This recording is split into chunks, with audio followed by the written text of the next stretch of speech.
welcome back. Another week, another vlog, and I'm so grateful for you that you are here with me today, journeying through life this week.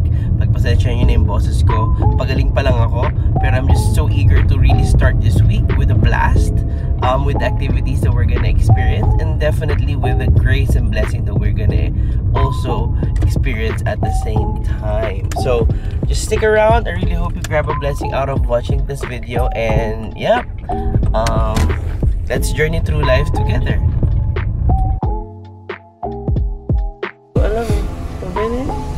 Nila tayo pinansin actually. Nandun siya ng dalawa. Naginaya ko si May, nag-blue siya eh. Hello! Hi! Hey! Hello! Naginaya ko na si May. So, dito muna tayo.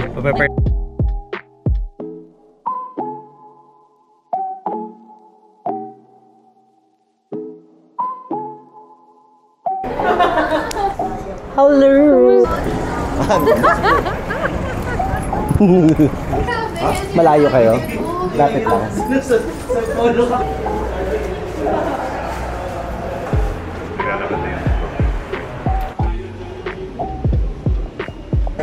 This is the day! Congratulations in advance. Nakabang ka? Medyo. Let's go! Hingang lalim lang yan. Nakita rin namin ito kanina. Ano ba to?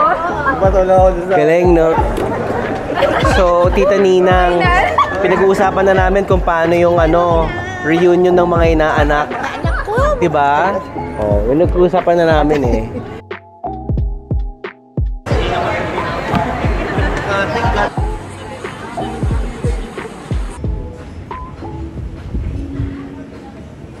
Diyos bilang mga tao.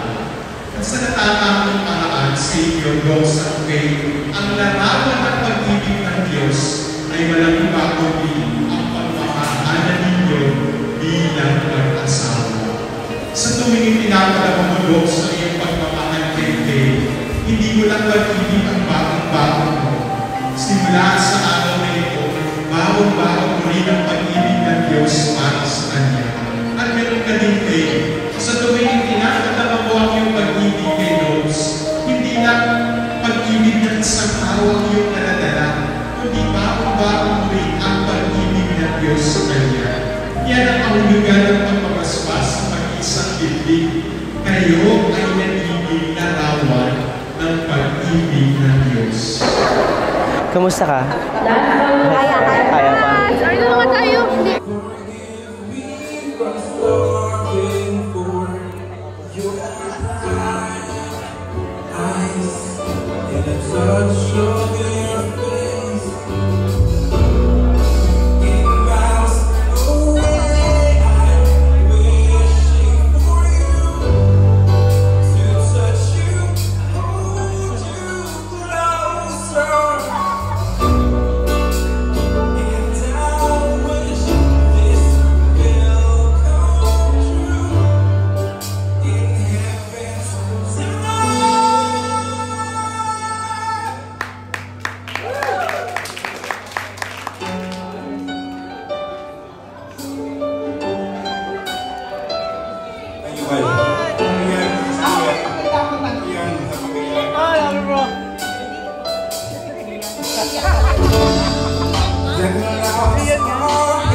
A partner, a brother, and now my husband in Christ. Sa pananampalataya natin sa Diyos at sa isa't isa, nangangako ako hanggang sa huling hiling ako.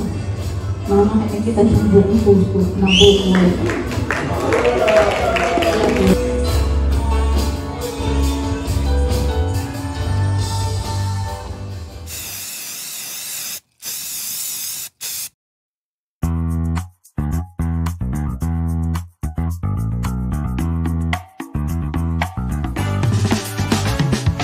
Wow! Grabe naman siya.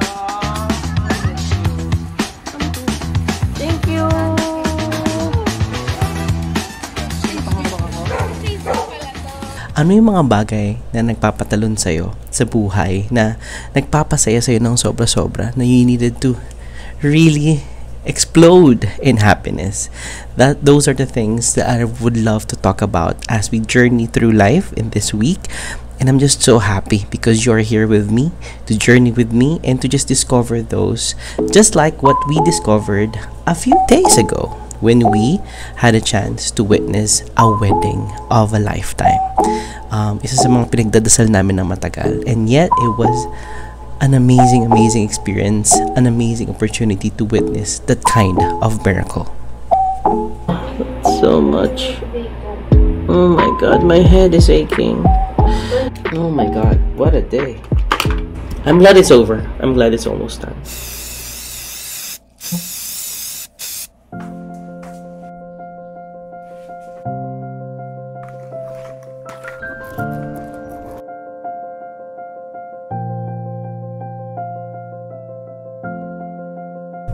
Good morning. Today is natatawa na lang ako, pero today is a very challenging day. I'm doing my best na tuhugin ang tatlong events, na mag-shine ako bilang servant of God, mag-shine ako bilang tatay, at mag-shine ako bilang anak, dahil ang dami lang activities for today that would involve my family in Bulacan, Calix's performance in their school, and rehearsals for tomorrow. So really hope na magawa natin lahat yung tatlong yan today. And to be honest, hindi ako handa. Parang feel ko hindi ako handa. I've been so focused on finishing task and work yesterday that it feels like I am a bit in a not so ready phase. But let's see kung ano magaganap today. Nakaka-excite yun. Isa sa mga siguro nagpapatalon sa akin sa saya at ang puso ko sa saya ay ang makita ang anak ko na mag-grow up, lalo na si Calix. Syempre, I've been with him since he was very young, and I can see that he is growing to be someone of a man who you can trust, who is respectful, just so eager to see where he will be in the next few years.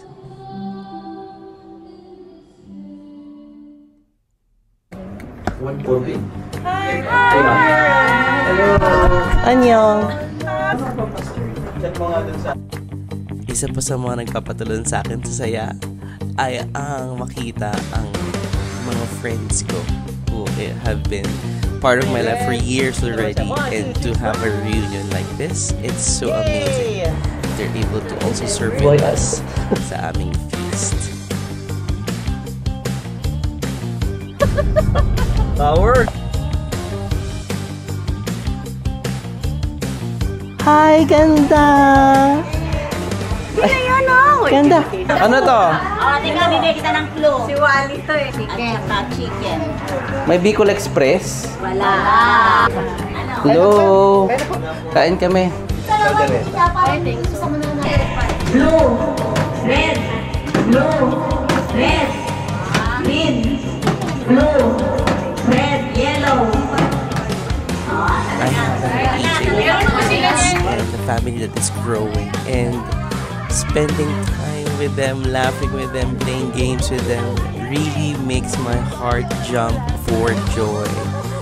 Kaya sobrang importante sa amin itong mga moment na ganito, na we're able to spend our time together as a family. It's an annual thing that always I'm looking forward to every single. Gising ng mama ko. Diba? Ganda.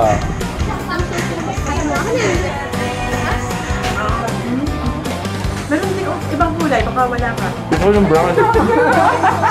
Hinaan mo na ako. Nasa utak ko na yung brown eh.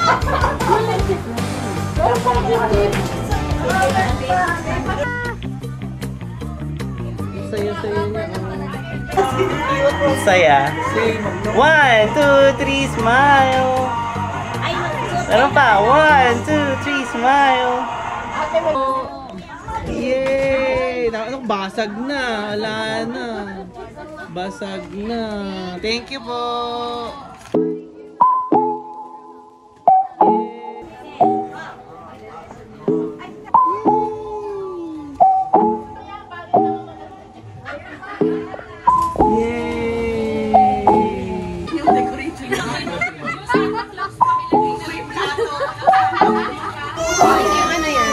ko alam.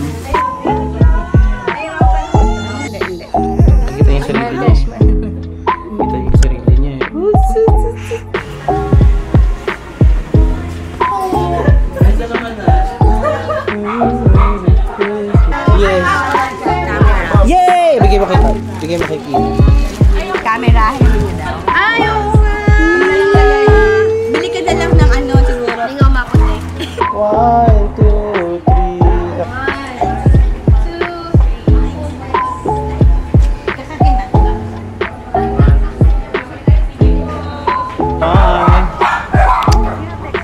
Bye!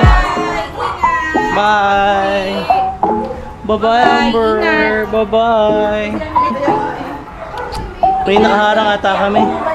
Yung camera nasa inyo na.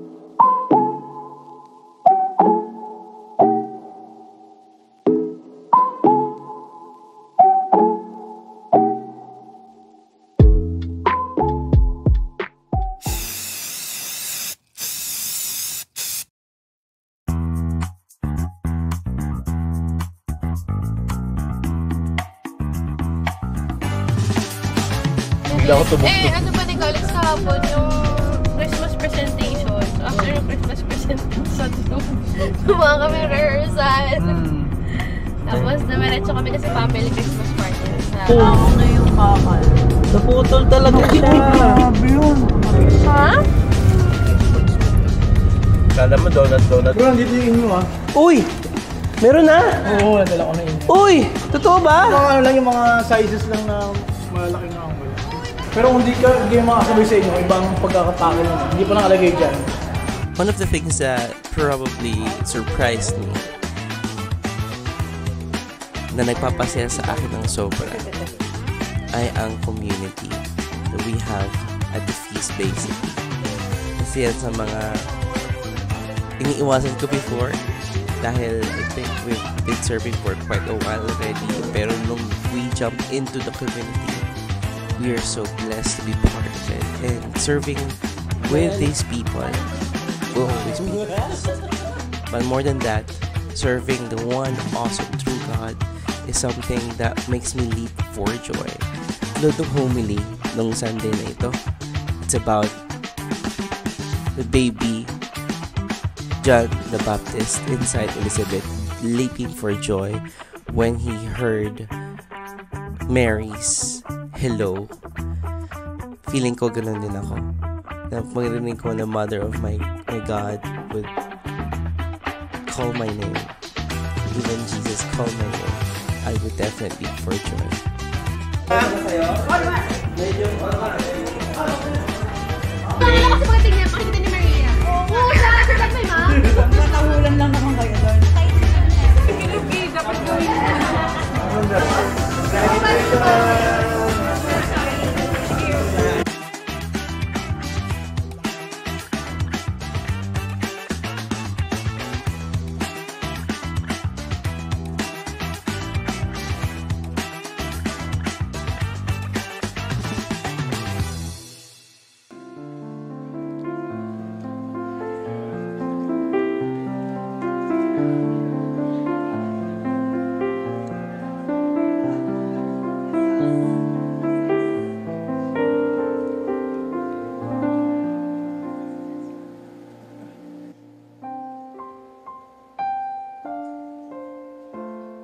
Extend your hands towards them again. Father, we thank you for this wonderful, wonderful people that are serving us. Lord, return to them what they have given to us. Return to them, Lord. Again, you know what they need. And so fill those needs according to the riches of your glory. Father, if they are going through struggle or difficulty, in the mighty name of Jesus, you be the one who guides them through this struggle, through that valley, so that they can climb up that mountain.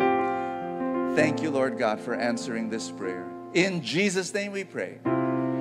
Amen.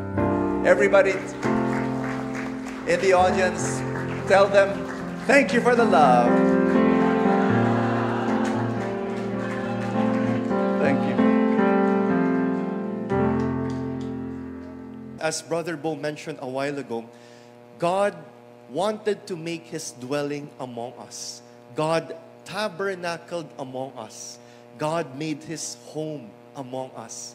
And because Christmas is just around the corner, it's practically 3 days away, we are called to reflect on how we are to prepare for Christmas. How are we to prepare for the coming of Jesus?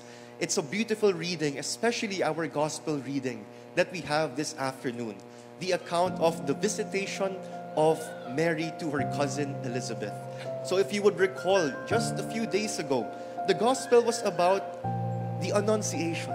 An angel, the Archangel Gabriel, coming to a simple and poor woman called Mary and telling her, Mary, nanalo ka sa loto. You just won the grand prize.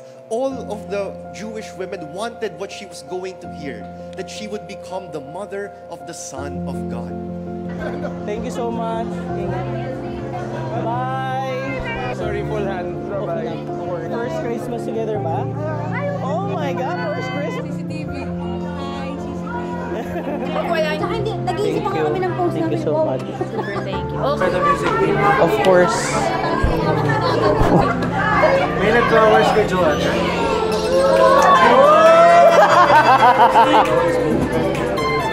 Uy! Grabe naman siya! Uy, pure honey! Wala na eh. Wala na. Hindi kayo nakapagkita ka? Hindi nakapagkita. Kanya ka natatawa ka rin dyan pa. Shout kasi tayo. Ang ano na ako. Nakakapagod na. Kain kayo. Kain tayo malakasarap. Oh, yung fried rice na. Ayan. T-shirt ko nasuot kanina. So, tahinga tayo.